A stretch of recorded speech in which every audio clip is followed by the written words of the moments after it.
Hello दोस्तों, स्वागत है आपका अपना चैनल ओपन मैथ में। आज हम लेकर आए हैं संविधान के महत्वपूर्ण प्रश्न जो कि राष्ट्रपति एवं प्रधानमंत्री संबंधित प्रश्न हैं। यह आपके एसएससी, रेलवे, बैंक, इसके अलावा किसी भी स्टेट लेवल एग्जाम की तैयारी कर रहे हैं सभी के लिए महत्वपूर्ण होने वाला है। यदि आप चैनल पर चैनल को सब्सक्राइब कर लें, बेल आइकन को दबा लें ताकि हमारे द्वारा डाले गए वीडियो के पल पल के अपडेट आपको मिलते रहें और हमें कमेंट करके बताएँ कि अगला वीडियो किस टॉपिक पर चाहिए। चलिए चलते हैं अपने प्रश्न की। आज का हमारा पहला प्रश्न है, राष्ट्रपति ने अब तक कितनी बार राष्ट्रीय आपातकाल की घोषणा की है? तो इसका उत्तर हो जाएगा ऑप्शन नंबर सी, याद रखिएगा 3 बार। ठीक है, कब कब किए थे? 1962 में भारत चीन युद्ध के समय, और 1971 में भारत पाक युद्ध के समय, और 1975 में, याद रखिएगा, आंतरिक अशांति के समय। ठीक है, चलते हैं अगले प्रश्न की ओर। अगला प्रश्न हमारा है, किस वर्ष में भारत के राष्ट्रपति ने आंतरिक अव्यवस्था के कारण आपात स्थिति लागू की थी? तो इसका उत्तर हो जाएगा आपका 1975 में। ठीक है, यानी कि ऑप्शन नंबर डी हो जाएगा। सभी महत्वपूर्ण प्रश्न हैं, सभी एग्जाम में आने वाले प्रश्न हैं, इसलिए सबको याद रखिएगा। चलते हैं हम अगले प्रश्न की ओर। अगला प्रश्न हमारा है,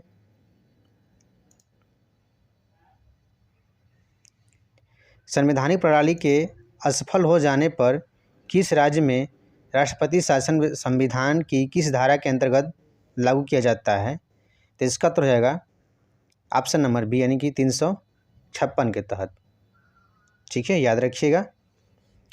अगला प्रश्न हमारा है, राष्ट्रपति अपना त्यागपत्र किसे प्रस्तुत करता है? तो इसका उत्तर हो जाएगा उपराष्ट्रपति को, यानी कि ऑप्शन नंबर सी हो जाएगा, याद रखिएगा।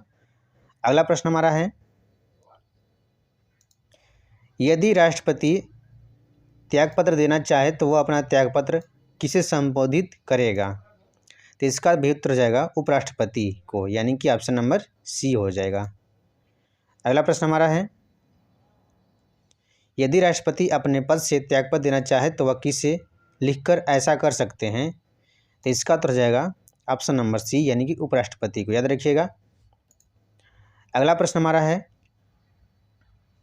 राष्ट्रपति अपना इस्तीफा किसे संबोधित कर सकता है? तो इसका उत्तर हो जाएगा उपाध्यक्ष। ठीक है, अगला प्रश्न हमारा है, निम्नलिखित में से कौन सी नियुक्ति भारत के राष्ट्रपति द्वारा नहीं की जा सकती? तो इसका उत्तर है आपका ऑप्शन नंबर ए, यानी कि लोकसभा अध्यक्ष। अगला प्रश्न हमारा हो जाएगा, निम्नलिखित में से कौन सी नियुक्ति भारत के राष्ट्रपति के अधिकार में नहीं है? तो इसका उत्तर हो जाएगा लोकसभा का अध्यक्ष, यानी कि ऑप्शन नंबर डी। अगला प्रश्न हमारा है, निम्नलिखित में से कौन भारत के राष्ट्रपति द्वारा नियुक्त नहीं किया जाता? तो इसका उत्तर है आपका भारत के उपराष्ट्रपति की नियुक्ति, यानी कि ऑप्शन नंबर ए, याद रखिएगा। अगला प्रश्न हमारा है, भारत के राष्ट्रपति के चुनाव के लिए नागरिक को कितनी आयु पूरी कर लेनी चाहिए? तो इसका उत्तर हो जाएगा आपका 35 वर्ष, यानी कि ऑप्शन नंबर सी। अगला प्रश्न हमारा है, निम्नलिखित में से कौन राष्ट्रपति के चुनाव में हिस्सा नहीं लेते हैं? तो इसका उत्तर हो जाएगा आपका विधानसभा के नामांकित किए गए सदस्य, यानी कि ऑप्शन नंबर डी हो जाएगा। ठीक है, अगला प्रश्न हमारा है, भारत के उपराष्ट्रपति पर महाभियोग की विधि अपनाई गई है, तो यह कहाँ से अपनाई गई है? तो यह आपका यूएसए से अपनाया गया है। ठीक है, याद रखिएगा ऑप्शन नंबर ए। अगला प्रश्न हमारा है, राष्ट्रपति की सेवानिवृत्ति की आयु क्या है? तो इसका उत्तर हो जाएगा ऑप्शन नंबर डी, यानी कि इसकी कोई सीमा नहीं है। जब राष्ट्रपति अपने पद पर ग्रहण करते हैं तो यह 5 वर्ष तक रहते हैं, याद रखिएगा।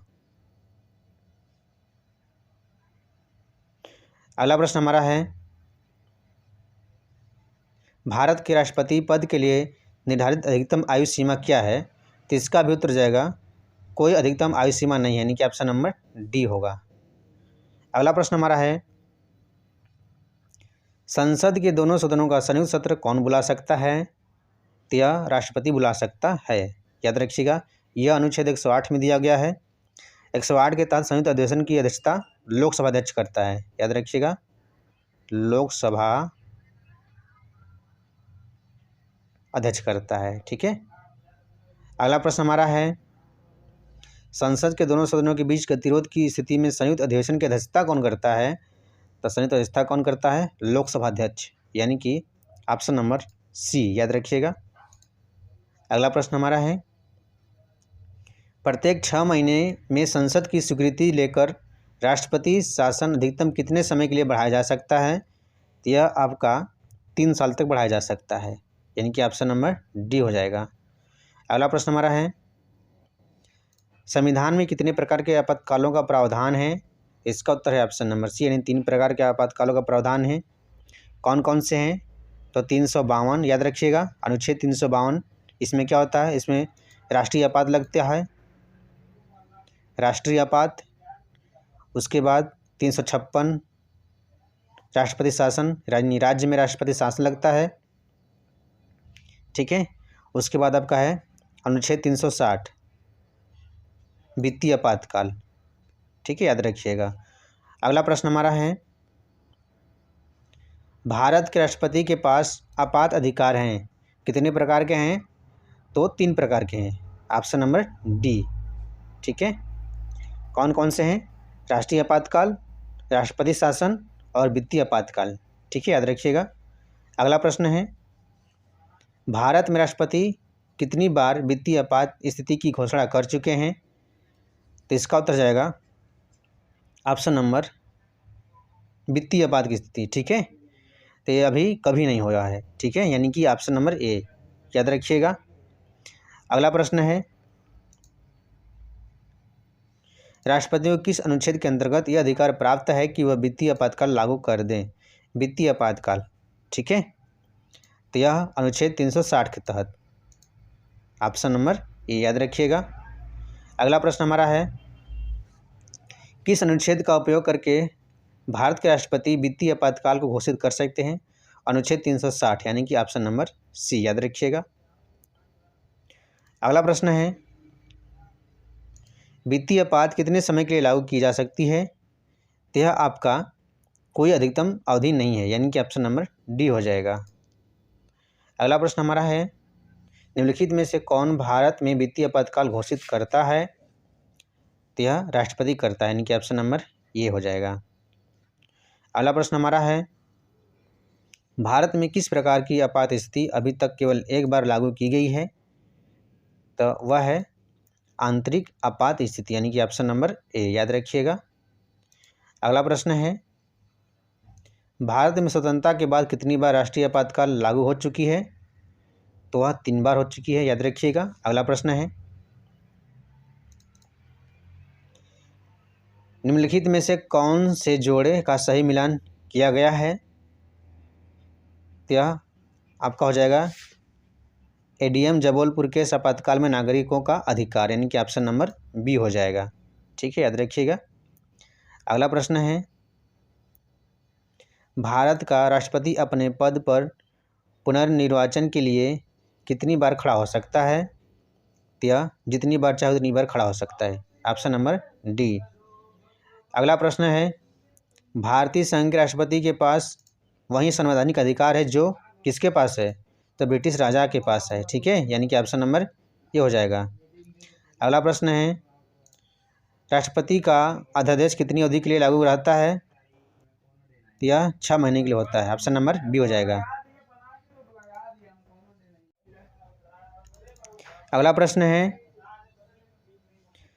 भारत सरकार का संवैधानिक अध्यक्ष कौन है? तो यह है आपका राष्ट्रपति, यानी कि ऑप्शन नंबर ए। अगला प्रश्न है, निम्नलिखित में से कौन भारत राज्य का कार्यपालक अध्यक्ष है? तो यह है आपका ऑप्शन नंबर बी, यानी कि राष्ट्रपति है। अगला प्रश्न है, निम्नलिखित में से कौन अपना पद राष्ट्रपति की संतुष्टि के दौरान धारण करता है? तो वह राज्यपाल, याद रखिएगा, ऑप्शन नंबर बी। अगला प्रश्न है, भारत के उपराष्ट्रपति का चुनाव किया जाता है?